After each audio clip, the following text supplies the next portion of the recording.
to Ayushman India.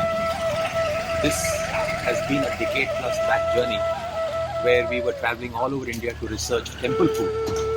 And to our delight and to our surprise, we found temple food to be the most scientific, the most nutritious, because it stands on a few pillars. One, it is local cuisine. Number two, it is seasonal. And number three, it is eaten as per the time of the day.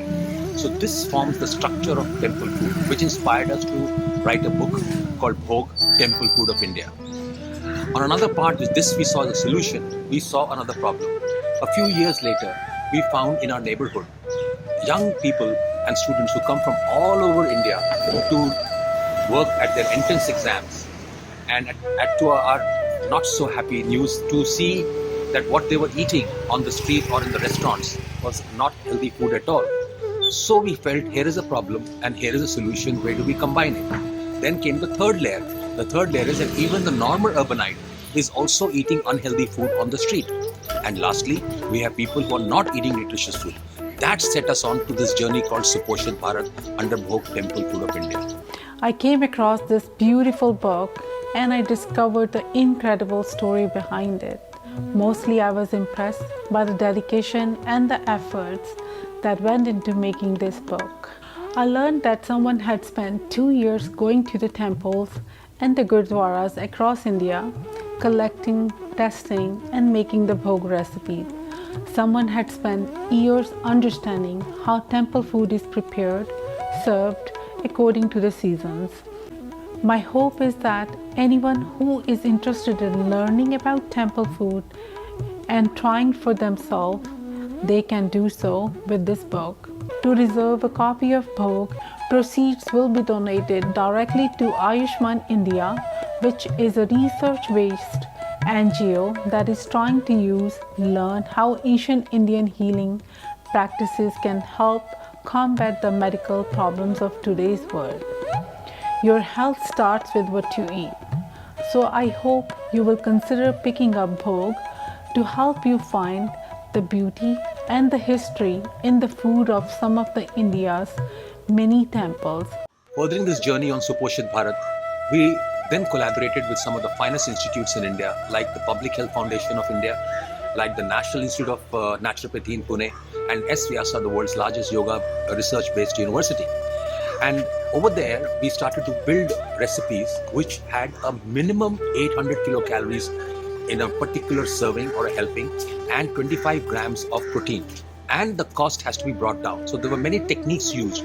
And over a period of time, we developed over 200 recipes, which included recipes that we based on doshas, whether it's Vata, Pitta, Kapha. Having done that, we then served as a pilot in the S. Vyasa University campus to over 7,000 students who study there, to actually practice in their kitchen and serve food to get their feedback. And that's where we started to get the confidence that we need to now move forward to our next level of program. The next level of program is that we developed this beautiful street cart, which is developed by, designed by Revati Kamath. Unfortunately, she's not there with anymore, India's top architect.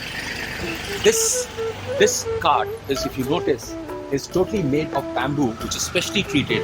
It's fireproof and water resistant. It has got special bamboo board, which has come from Assam, which is harder than steel. And this has the capability of holding water. It has a wash basin, whereby everybody should wash their hands, which is part of the Swachh Bharat, which Modi Sahab has said. And this, he has been always talking about Jan Ahar Yojana. In the Jan Ahar Yojana, we are looking at how to support his vision. And if you look here, we have 4 containers. Food is placed in them, and there is water beneath it, which is kept heated and keeps the food hot. So this is a prototype which has got developed. We have already sampled it to many people, and today we are moving to the next leg of journey. Now, having piloted, having researched in depth over the last 3 years, having served people, got their feedback, we are now at a stage where we wish to open one central kitchen to begin with in this year, which has the capacity to produce 1,000 meals. In this 1,000 meals, we will be able to serve common man and an affluent on the street, or we place this cart in an institution, or we have this food being delivered by a home delivery organization. So these are avenues that we have to send the street food out or the temple food out. And lastly, every time a food is sent out on a sale, we are ensuring that a mini meal is given to a orphanage or to a senior citizen home. That shows you the idea and the vision. So starting from one single kitchen, in Delhi it could be 10 single kitchens.